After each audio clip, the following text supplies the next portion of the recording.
So I'm not going to give a formal talk this evening. There's so many friendly faces here and so many people, so many former diplomats in here that know a lot more about foreign affairs than I do, and I hope haven't read the book yet, because they can spot the parts where one drifts into the political as opposed to the real world of some of our foreign affairs. When I was minister, Dawn, you'll forgive me for saying this, but I used to use when you had to use French, of course, in speeches, so I would sort of slip in the odd bit of French. But my favorite one at the Foreign Affairs Department was to quote Talleyrand when he said, "Nos diplomates sont moins dangereux lorsqu'ils s'amusent que lorsqu'ils travaillent."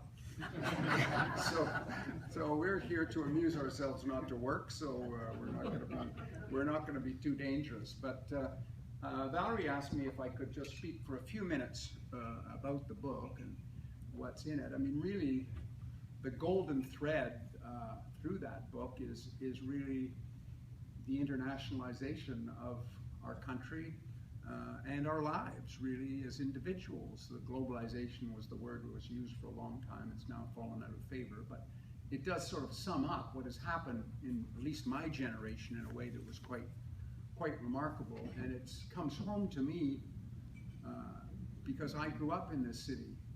And when I drove across the Burrard Street Bridge this morning, I remember driving across it 70 years ago. It was not the same. There was no tall buildings around False Creek. There was just small, muddy things, and you went down there. Maybe you could still fish in False Creek in those days. I doubt if there's a fish left around there. But what a remarkable change! But also, this city, like my own city of Toronto, was become a completely international hub. I mean, it's not at all what it was. When I went to Toronto, again, to go to school in the 60s and the 50s and 60s, it was a very provincial, very British town. You couldn't get a drink on Sunday unless you were in a private club. And there weren't that many bars, frankly. And the bars that were, they were segregated. I don't know if it was true in British Columbia, but they had a women's section and a men's section. And, when I was a student, we'd go up to the KCR, and we always tried to take a girl with us so we could get into the women's section. It was a little less crazy than the men's. But everything has changed a great deal, and of course the global interdependence of our country and ourselves is really very much the theme of the book. And I was lucky enough to grow up here in Vancouver, out at the university, and I had parents that, because the house was available and they were away a lot, were invited in all the time. The president of the university knew that if he had people at the university who needed somewhere to stay, they could always come and stay at our house. So sometimes I'd go down to breakfast, and I'd come down, and you'd have 5 or 6 nuclear physicists, some of them Nobel Prize winners, sitting there having breakfast. So as a young man, and we had Prince Philip, we had a total collection of interesting people coming through at all times. But I always remember it was helpful later in life. When I went to India as your foreign minister, I was sent there to deal with the nuclear issue, to try and, Lloyd had been very hard on India because of their use of the Candu reactor to develop their bomb, and we had decided we wanted to put that behind us. And I was able to say to my Indian counterpart, well, I knew Homi Bhabha very well as a young man growing up. Homi Bhabha was the founder of the nuclear energy program in India. So to have somebody, a Canadian, that could turn up and say, when I was a kid, I used to sit and have breakfast with Homi Bhabha, was a great advantage. And all of you know, I mean, diplomats in the room know that personal relations are a great deal of what makes this world go around. And that's, again, one of the themes of the book, that I'm a great believer of what Margaret Macmillan said. History has its great trends, and great historians can talk about forces that are out there, but individuals shape those forces, and individuals can make changes, and individuals can change. And being a diplomat and working on issues and making friendships is important, and that's a big thrust of what I'm trying to say in this book. I don't want to get partisan, but maybe I will for a moment. But I feel that the previous government lost sight of that. It chose to largely have relations only with states that they were comfortable with ideologically. And David Mulrooney, who was one of our top diplomats now at the University of Toronto, made that point, that recently at a conference we had, when he said that was the problem in his view of the foreign policy of that era. That it wasn't a foreign policy, it was let's talk to the people we like, but don't talk to the people we don't like. Well, as Michael Bell, one of our great diplomats, wrote in the Globe and Mail just recently, he said, to get things done, you have to talk to people you don't like.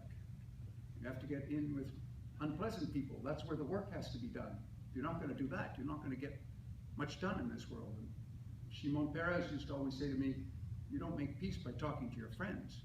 You make peace by talking to your enemies. So we have to reach out to other people. I happen to have had the great luck myself, having finished university, at the University of Toronto, to go to Paris, where I did my doctorate and became bilingual. And as a result, as Valerie said, I taught in Quebec and spent time in Quebec.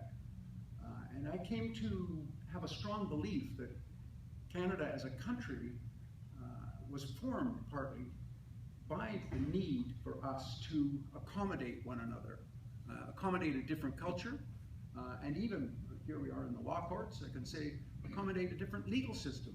We're not only a bilingual country, we're a bi-juridical country, which presents very interesting issues on the international stage, when you can go out there and be part of the civil law system as well as part of the common law system. It gives us a remarkable advantage. But it also gave us, I believe, a certain national characteristic, which then, as we became a multicultural country, again, the empathy for the other became something that was sort of in the DNA, if you like, the willingness to compromise. Some people say, oh, compromise is bad. You don't achieve things in life, in my view, unless you meet the other person and understand the other person, have empathy. My friend Louise Arbour, who I'm presently working with on the Minister's Advisory Committee, she and I are advising the Minister on Minister of National Defense. Comes from this town. He's a former policeman of yours. My kid, I'm Chancellor at Trinity College. The kids call him the badass minister. So when I see him, I say, you realize you're called the badass minister here. He loves it. So this is great. He's a wonderful person. But we're advising him on defense policy at the moment. And Louise has always said, empathy is something that's extraordinarily important in her work as an international lawyer. And I believe it's very important. Every diplomat in this room, I think, would agree with me. And I think the empathetic nature of Canadians has stood us well as we've worked on building international institutions, international law, international bridges. That's very much what we try and do. And we work with others as we try and do that.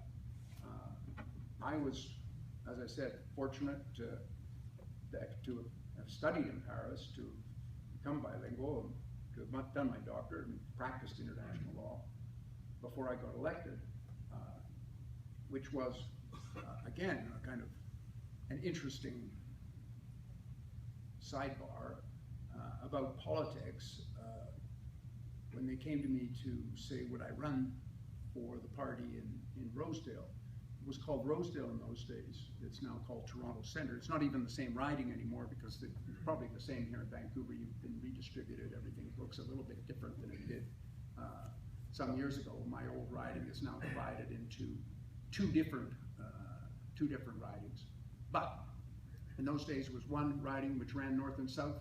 Jack would remember this, because I don't think you ever came and campaigned with me, Jack. But you were too busy. You were too busy raising money out here. With others. Yes. Jack never went to Toronto. He came straight to Vancouver. He didn't want to waste his time in Toronto.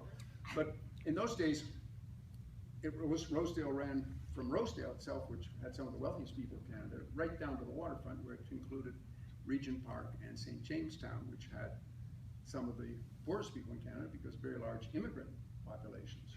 In fact, in St. Jamestown, which is one of the densest areas in Canada, well, I'm sure you could find similar areas in your city here of Vancouver.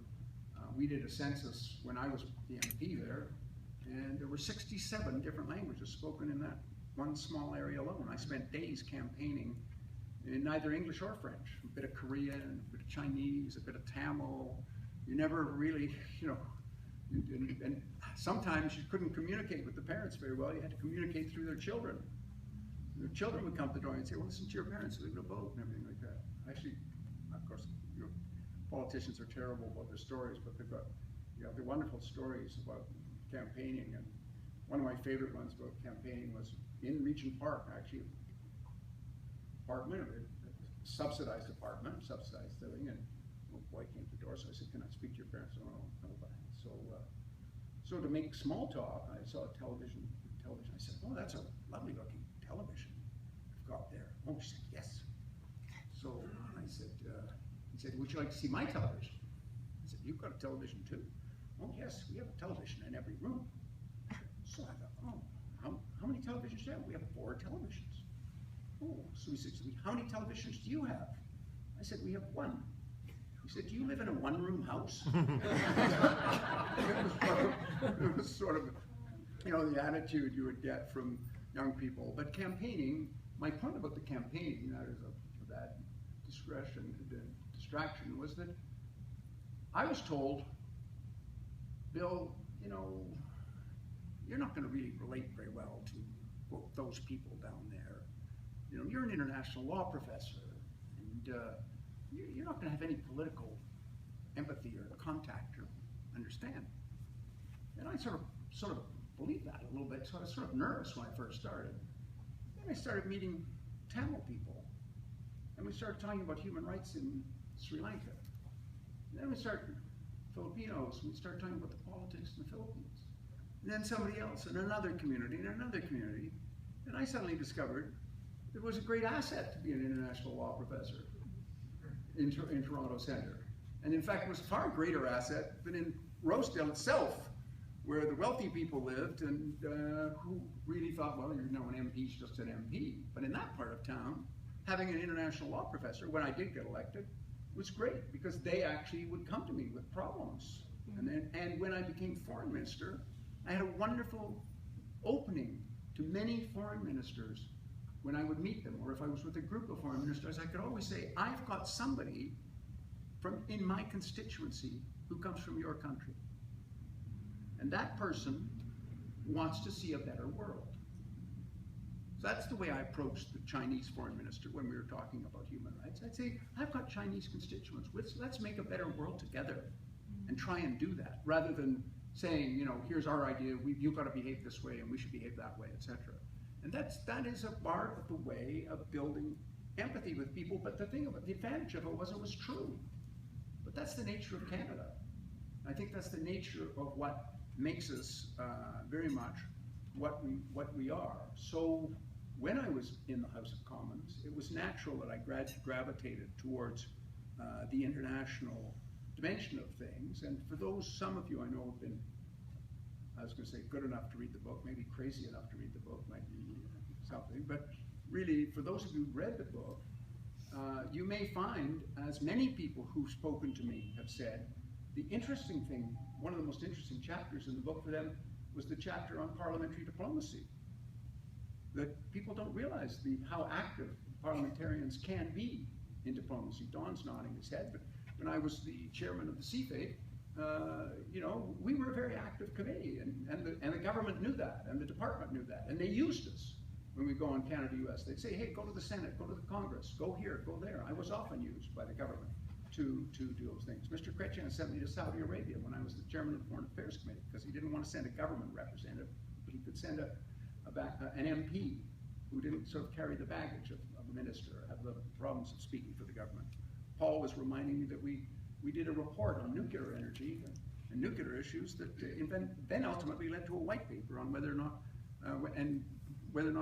we should denuclearize, and the whole thing of the nuclear weapons. And it was a very important report, and we had a lot of interest in NATO at the time. And you'll recall I had a lot of visits from the British High Commissioner and the American ambassador, and people, "What are you doing mucking around?" and things like nuclear. What do you little people know about such things? But this was a very, very important work, and we did a lot of that.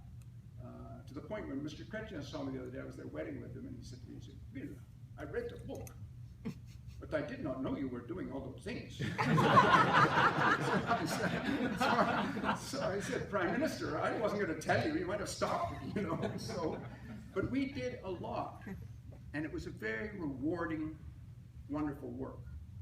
And members of Parliament can do that. And when I talk to young people, I urge them to just, think of politics, because it's a fantastic career. It's a fantastic opportunity to serve your country, and it is endlessly fascinating. And you can do more with it than you would think. I mean, Jack's nodding his head there, but even in the Senate, I mean, we used to go up and do so many reports and so many studies, so many interesting things, but the public don't really have any idea of how much work is actually being done in the Parliament, in both houses at any one time.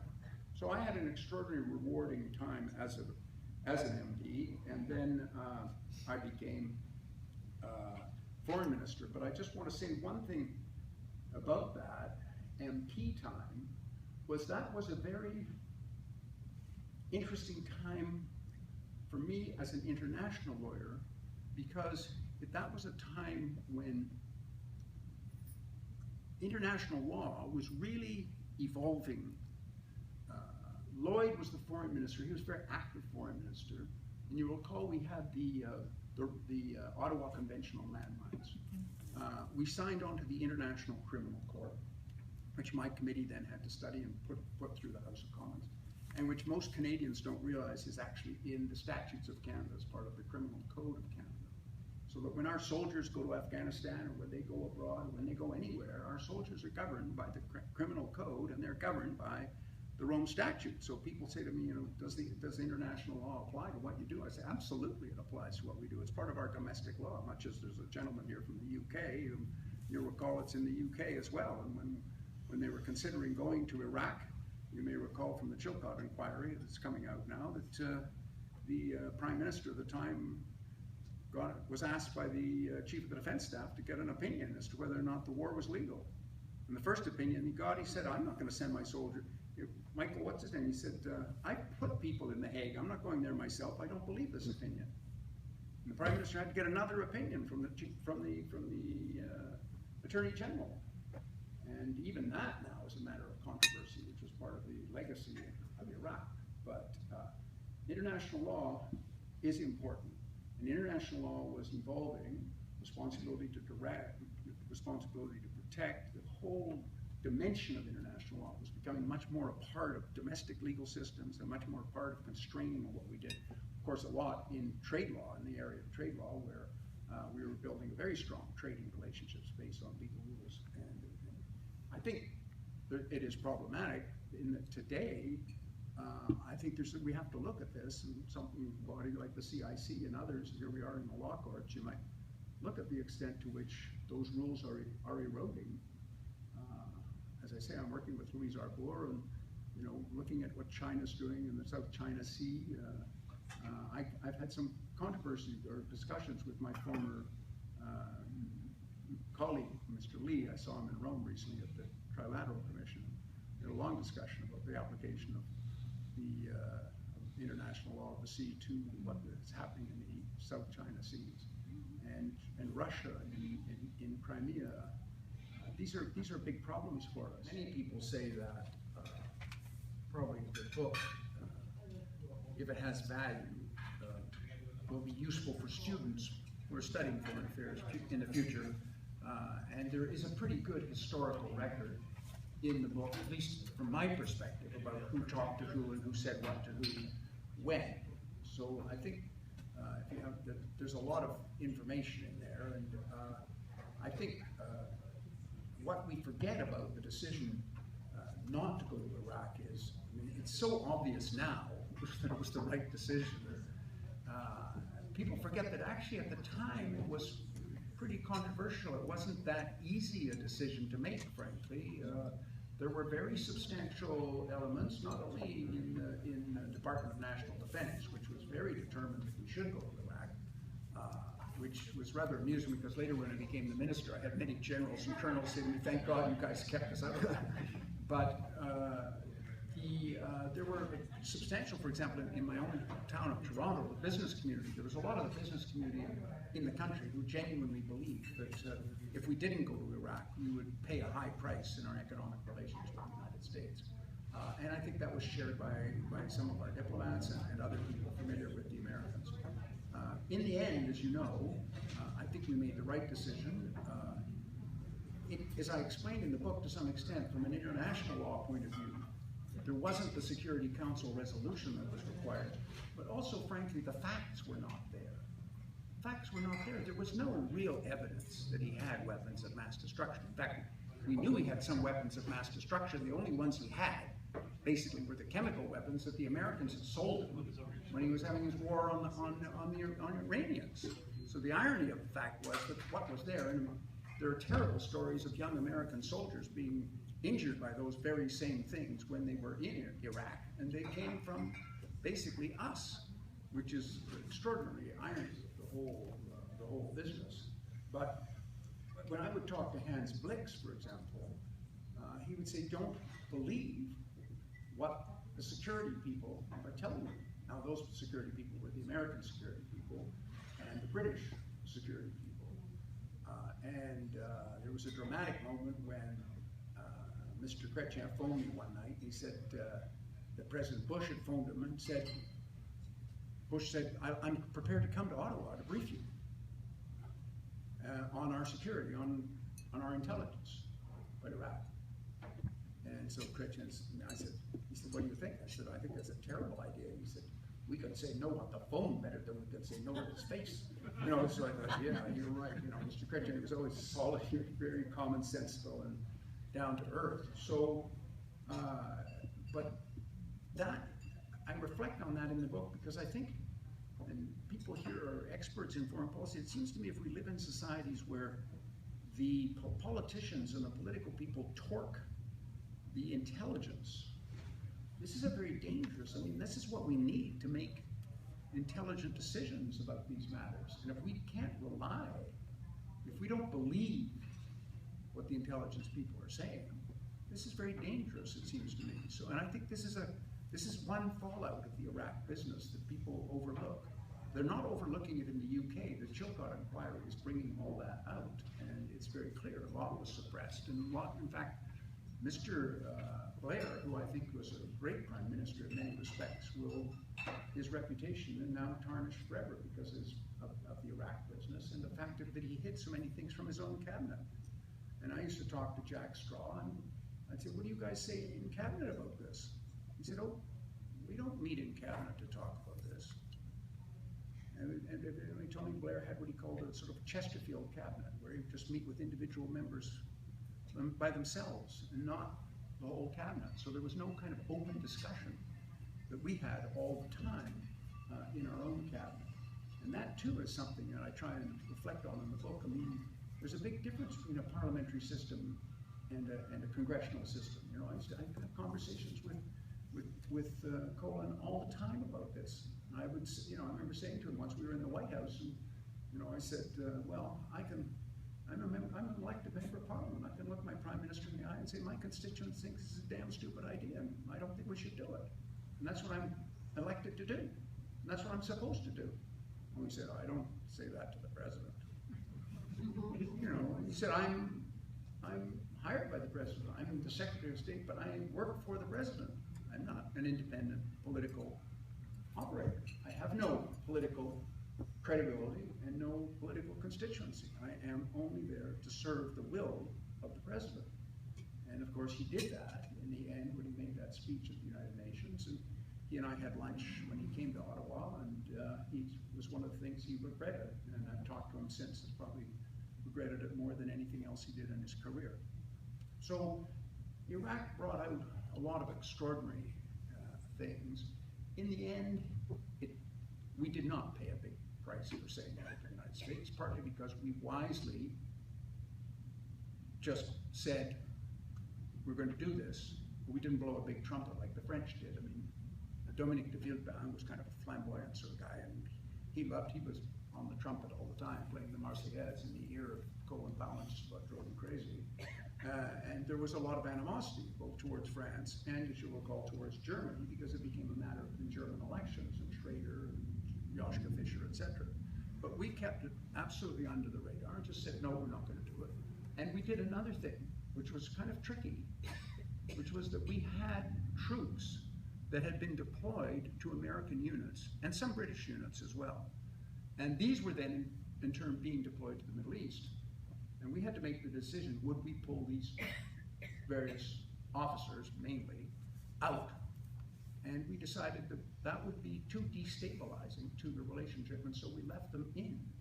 And so then, of course, in the House of Commons, I was accused by the Conservatives of great duplicity on the basis that, you know, we were saying no to Iraq. We not our flag, but we actually had these various troops that were on secondment to various units. But in my view, it was the right decision. It did create inconsistencies, some international law problems that were quite difficult, but I used to just remind everybody that the French, who were totally against the war, also had a boat in the Gulf. They had a ship in the Gulf under our command as part of enduring freedom, right on the edge of the Gulf of Hormuz as well. They didn't pull that out because it would have been too disruptive to the whole process. So this is diplomacy, this is government, this is always making these very complicated, difficult decisions. We did actually, the Americans cut us out of the Five Eyes for a while after, you'll recall, after we said no to Iraq, but that was only lasted for about 5 months when they realized that it was not in their interest to do that. So we really didn't pay a price, if you like, for not going to Iraq. I will say, and I remember once I was giving a speech in Chicago, and we talked about this, and the Chicago business people all said, well, we would be foolish to, you know, to put economic sanctions or something on Canada. We would have hurt ourselves, because they all had branch plants in Canada. All these business people had investments across the border. A lot of them had cottages up in Muskokas. So, you know, that's the nature of North America. I mean, we're all integrated, families together. You know, we're just so integrated. You know, there's how many 100,000 Canadians live in Los Angeles? I forget, 200,000 or 300,000 or something incredible. I was once giving a speech down in Los Angeles, and I said, well, Canadians think differently than Americans. We were talking about same-sex marriage and gun laws and things like that, and this lady got up at the back of the room, and she said, Mr. Graham, just want to tell you one thing. There are more people that live in California that think like Canadians than there are in Canada. So, you know, that's the nature of, you know, the United States and the nature of our two countries. Now we're linked. So that. But the other story about Iraq is that a lot of people say we went to Afghanistan as a payoff for not going to Iraq. I don't accept that. We went to Afghanistan because the Bonn Accords and because the United Nations had authorized the mission, and it had the secondary effect of pleasing the Americans because it took pressure off them, and they were certainly, Rumsfeld made that clear to my friend John McCallum when he was minister. So that was appreciated, but I don't consider the motive for going to Afghanistan a sort of a quid pro quo to try and appease the Americans for failure to go to Iraq. The motive for going to Afghanistan was the motive in and of itself to contribute to the mission there. And of course, then when Mr. Martin became Prime Minister, he was prepared to increase the mission to more of a combat mission in the South, which again is a very interesting story because I was minister at the time. He transferred me to defense. I won't say this was a happy moment in my life, but Paul, when he spoke to me, we'd gone to university together, so we were friends, if not close friends, certain friends, and he said, you know, I'm going to put you in defense. And I said, well, I've only been in foreign affairs for 2 years. I don't really want to leave. And foreign affairs is such an extraordinary place. And he said, well, you've always been complaining about our foreign policy being on only, instead of having 2 wings, it's only got 1 wing because we haven't been living up to our defense requirements. And he said, I cut the defense budget when I was there, and now we're going to have to rebuild the department, and you're damn well going to go over there and be the architect of that. So I went, we hired Rick Hillier, and we got the largest single defense increase in the history of Canada for the forces. And of course, drives me crazy in this country. All the defense people think the Conservative Party are their friends and the Liberals are not. But in fact, if you look at the record, there's probably been more defense spending done by Liberals in the history of Canada as it's gone along than there ever has been by the Conservatives. But anyway, we rebuilt the Defense Department, and then we're in a position to take on that combat mission in Afghanistan, which was very important for the Afghan government because it meant that we moved the United Nations flag to the south, as well as being just an American operation down there. So these were some of the big issues that we had to deal with, and of course we were always going to the NATO meetings and the various UN and everything, and there was a great opportunity for me to Bush used to call that a violation. Bush used to make his staff pay $5 to him. If a phone went off in a meeting, he said, "Violation, get $5." I don't know how rich he got on that, but he had lots of violations. So, I mean, there's so many things that I could tell you about it. All I can say is I was very lucky. I was very fortunate to be elected, fortunate to serve under two great prime ministers, not so fortunate to be the leader of the opposition. It's not the job of anybody in their right mind to try and take on, particularly in the middle of a leadership race when you've got no party discipline. But it was still interesting, endlessly fascinating, and being a representative of our country and my own constituency in Canada in the House of Commons was a great privilege. So I'll end there with just a couple of reflections, however, on the CIC. I think, the CIC has gone through some financial problems. All of our NGOs, all of our organizations are going through this, national organizations. I mean, I was chairman of the Atlantic Council for several years, and it was the same. We used to get about $120,000 a year from the federal government. We raised $100,000. You operated a national organization on $150,000 a year. The government money all went away. Suddenly it was a very difficult operation to make. The CIC was the same. Remember, we used to get substantial support from all sorts of things that no longer happen, and we went through some financial problems. Jim Balsillie very kindly came in and helped, but then we went away, and we are now, however, financially stable, and we are rebuilding. And the CIC has four, I would say, extraordinary assets. It has its brand, because it is the CIA, and its traditions. I mean, I can remember as a young student, I used to go up to Bloor Street when I got interested in international affairs. John Holmes was running the library of the CIA on Bloor Street, and not many students knew about it. I would go up there and research all my papers, and if I wanted to go and ask John Holmes a question, he was available and would sit down and talk.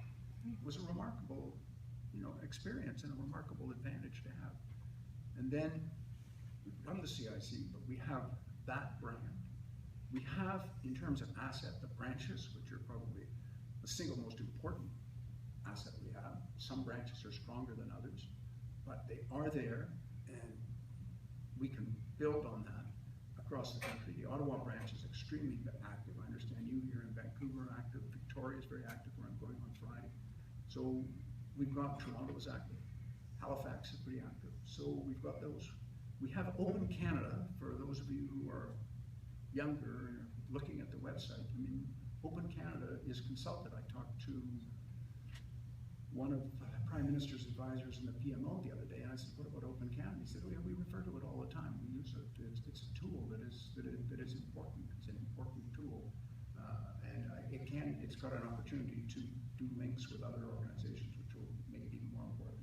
And we have the International Journal, and I'm very proud of the fact that the International Journal, we transferred the operating rights of that to, we are the editors, but we transferred the operating rights to Sage, and they then sell it with a group of other journals. Since we have been reinvigorating it, it's gone from being ranked number 80 in the world to number 40, and the sales are up, and as a result, CIC makes about $20,000 a year from the International Journal.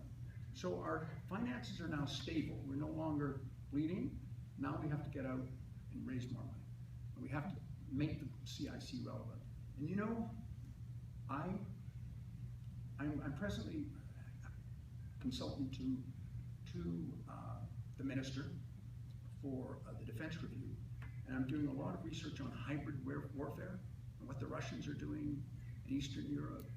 And there's a lot of thinking going around destabilization through the use of the internet and modern tools, tweeting, etc. And we are going to have an informed citizenship that understands this and understands malware and understand some of the propaganda that is coming out of it. I mean, I read a story the other day in the Times about a woman in Finland who was complaining about these trolls from Moscow or from St. Petersburg. They totally crashed her site.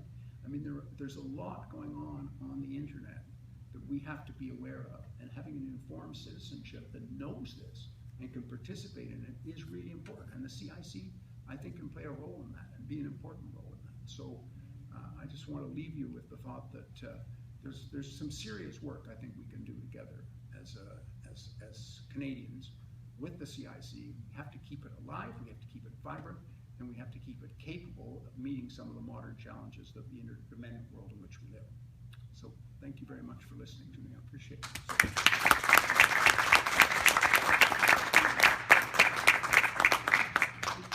But there may be any questions? Because we've been a bit longer than we planned, and so. Well, Bill, Yeah, I wonder if you could just explain a little bit. You mentioned your advisory role with Right. this defense policy review, and you know, it's a big undertaking, and many are curious about how it's actually going to be conducted. I mean, So am I. well, I was hoping you might be able to sort of shed some light. I know there's a public consultation process which is Right. going on through the summer. Right. You, Louise Arbor, Ray, and Noel, the prominent Canadians Yeah. named to this Yeah, advisory Margaret board. Purdy. Margaret She's very Purdy. good. Some of you would be a colleague of Margaret's, and she's remarkably intelligent. And obviously officials are being tasked with generating ideas too. So how's all this going to come together? And will you see drafts, you and your colleagues on the advisory group, of the actual document? Did you ever see a movie called Shakespeare in Love? Yes. Remember the director of the movie, the director of the plays? They'd say, how did it come together? It was such chaos. Oh, it's a mystery. He said, well, this is, I used to say this when I was born. You know, I used to say this to my people. They'd say, what are we going to do? I'd say, oh, it's a mystery. This is still a bit of a mystery. Share with you that I personally had some concerns in the beginning that we should have been doing a foreign policy review before the defense review, because, as I say, you know, defense is derivative of foreign policy. Foreign policy is dependent on defense, so there's a relationship there. But if you look at the mandate letters of the various ministers, both Foreign Affairs Minister and the Defense Minister, the broad outlines are there. So I don't think we're not doing a foreign policy review first, and it's partly strategic because this review has to be done by November so that it can get to the cabinet in time, so it could be in the budget cycle for next year. So there's some pressure. But the role of our advisory committee is really that. It's to advise the minister. The actual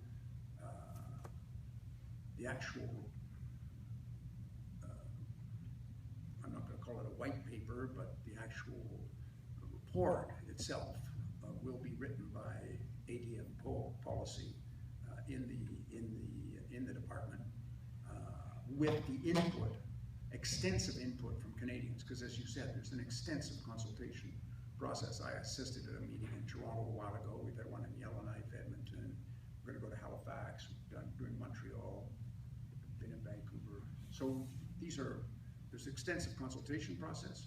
There's an online consultation process which is being used, and some good ideas are coming forward on that. Particularly, you get people in the reserves and things like that. They're able to share experiences. So there's a lot of that, and that's all being distilled by the department and being brought together. And it will be the minister and his officials who basically are the officials who present the report, if you like, to the minister. It will be our job to say, well, listen, you know, what do you think about this? Or already, we have regular meetings with the minister, so we're able to say, bring our own expertise. I kind of wave the foreign affairs flag, if you like. Louise waves the international humanitarian rights flag. Ray knows the military, and Margaret knows about the security side of the thing. So that's really our role, is really to act as sounding boards to the minister and to give him advice to make sure that that report in the end reflects what we think is the right mix of policies. So it's quite a complicated process, but I was more skeptical at the beginning. I'm less skeptical now, and I think it's starting to come together very well. Sir. In retrospect, it does seem that Canada made the right decision not to go into Iraq. What about Afghanistan in retrospect? Well, no, I mean, Afghanistan, we paid a very high price for sure in terms of treasure and of blood. And many fine people lost their lives and were injured. But on that side, I was the minister. Well, I was not the minister when we started the combat mission, so we lost the election in January 2006. The combat mission began in March or so of 2006. However, I was leader of the opposition, and I had an opportunity to speak to many of the troops. They felt they were doing the right thing. I strongly believe that it was the right decision. That from a geopolitical point of view, if we just stayed up there in Kabul as part of ISAF, we would have contributed. But from the Afghan government point of view, at the time, I'm not saying today if you stand back, I mean, Afghanistan, the last elections, you know, there's lots of problems in Afghanistan, I'm not pretending they're not. But just with the lens of what we knew at the time, from a geopolitical point of view, Mr. Karzai was extremely concerned that if you looked at a map of Afghanistan, there was a UN flag sort of in the middle, but all around was American flags, because it was, and the time had come to replace those. And by us going down to Kandahar and the British into Urgan province and the Dutch side us, we were able then to put the UN, a UN mission at that part, a large part of Afghanistan that was very important. Now, were there mistakes made? Yes. 2,500 troops was not enough for a place as large as Kandahar. An insurgency, to quell an insurgency, you really have to be able to seal off the borders and control the area. We were never able to do that with Pakistan. I think I fault myself, frankly, as the minister, that I never really challenged the generals more about the fact that we were living on a porous border and what were we going to do if we defeated them and they just went across the border and they came back at us. And that's, of course, what happened, and in some cases with the rather complicity of the Pakistani government. So I think a better understanding of the regional politics at the time would have been better. So not everything was perfect, but I think that in all, supporting the Bonn Accords, supporting the rebuilding of Afghanistan was necessary. There was a security need that had to be done, and Canada did a fantastic job of when we were called upon to do that, to provide that security. And in the end, the mission did become a whole of government exercise and became really a truly a coordinated exercise that wasn't just national defense, it was also foreign affairs and development, and it worked. It worked remarkably well. So I think we can be very proud of what we did, regardless of the present situation in Afghanistan. Jack? Well, looking forward, you know, we're in a province that looks across the Pacific for its economic growth and development. And we're seeing a huge negativity in the Canadian population with respect particularly to China. And the Prime Minister is off to China at the end of August as a bilateral. And I detect, without saying this is the absolute way it is, that there's a lot of caution in Ottawa about China, and a lot of sensitivity to what the Americans may think, depending on how we see the development of our bilateral relationship with China. How do you position China in its importance to Canada, politically and economically? Well, personally, I position it very high. I think it's absolutely essential. We've got to get better relations with China, but it takes two to tango, and it depends to what extent the Chinese themselves are going to, where they're going to put pressure on various areas that may or may not make it possible for us to do that. It reminds me a little bit on Thursday of last week anyway, I had lunch with the Defense Secretary of New Zealand. And I asked her the same question you've just asked me. So how China's important to you, how are you handling this? And she said, well, we're working with China to try and modify its positions on certain areas, but we recognize that there may be problems there as well. So you're kind of preparing for both eventualities, and there's no question about it in my mind. I'm going to Washington next week or week after next, but I mean the pivot to Asia for the Americans is real. That's a real pivot, but it isn't just a trade pivot or anything. It's definitely a significant military pivot, and we are, whether we like it or not, inextricably entwined with the United States in terms of the defense of North America for our military posture. So a lot of these questions you're asking seem to me are going to be out of our control in terms of if somebody else does something that pushes a button, to create a very serious issue. I mean, you just saw the other day there was a plane, American plane, that was buzzed by within 50 feet of a Chinese plane. All we need is two planes to collide into one another, and suddenly you're seeing red alerts go up, etc. So go back to your question. I'm one of those people who says, well, we're going to have to rethink and be able to collaborate with our American colleagues and what they're doing and in our defense. But I do believe that we have to reach out to China. I'm glad the Prime Minister's going to China. I mean, I think it was very unfortunate that, and here again, I mean, I'm trying to say this without being partisan, but I think it's unfortunate that when Mr. Harper became Prime Minister, most of his MPs, none of them had been to China. They'd all been to Taiwan. Every one of them, I knew them all. And they were extremely the whole of his caucus was totally anti-mainland China. I said, you guys are crazy. And it took about 3 years, and they realized that was crazy. And they changed their policies.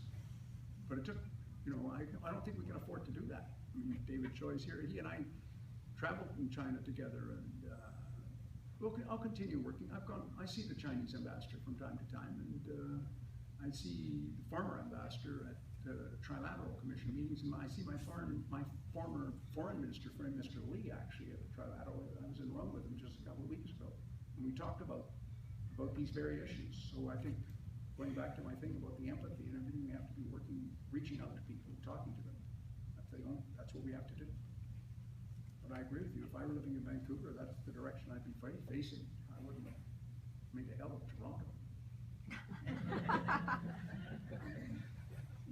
Forget I said that. Turn off that tape. Those Toronto bankers, they ruin everything. Yes, ma'am. Totally unfair question as a follow-up to this, and all the doors are closed and the microphones are closed. What do you think you might have done had you been in Minister Dion's shoes the other day? In what you mean? Which the press other? conference. The press conference with his Chinese counterpart. George Trickoff, a Canadian journalist. Well, I think, I would have said that's not the way we do it. I mean, I remember when saying to my Chinese counterpart at the time, who I foolishly raised the issue of Falun Gong, and got treated to literally a 1.5-hour lecture through a translator, which, believe you me, is a painful experience on the issues. But my answer was, well, you'd be a stronger society if you allowed the dissent. And I would have just said, our society, we're stronger because journalists do ask these questions. Sometimes we don't like it, but I might have been tempted to say to the Chinese Foreign Minister, don't behave like Mr. Trump.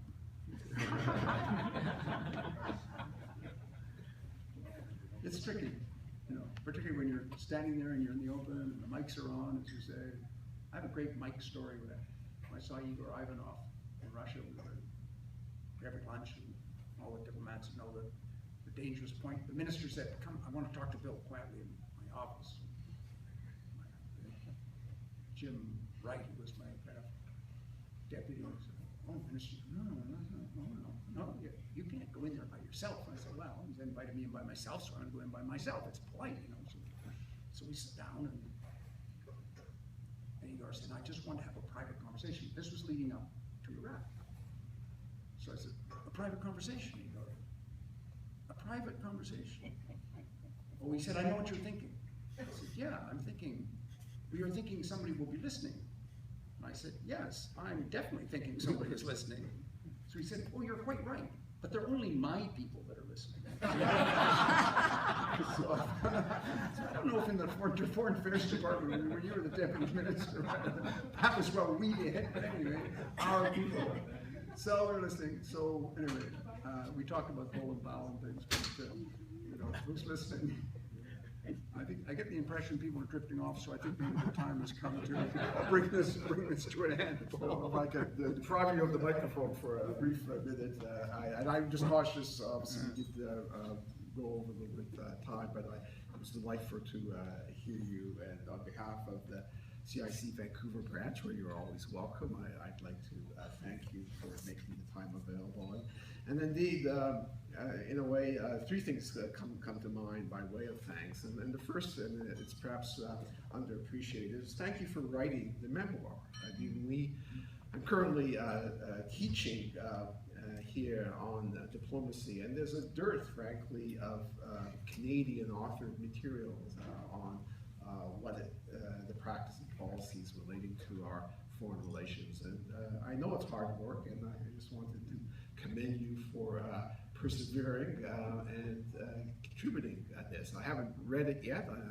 I think I will still be thankful after doing that. But, I'll be a long way away. Yeah, the pedagogical dimension, I think, brought me to want to acknowledge that. And secondly, and having had the honor of serving in the Department of Foreign Affairs, and indeed during the period, but also in terms of our interaction when you were chair of SkiFate, as you alluded to, I just wanted to thank you as well for what I found was your demeanor always of one of respect vis-a-vis public servants, and the ability you had of brushing all sort of status differences aside, and feeling that when you were dealing with officers of the department, that these were colleagues, and we had a kind of common problem to undertake. And I just want to say I admire you for that, and I believe it's an important part of our democracy, frankly, to continue to be able to have that mutual respect between the elected political leadership and the public service.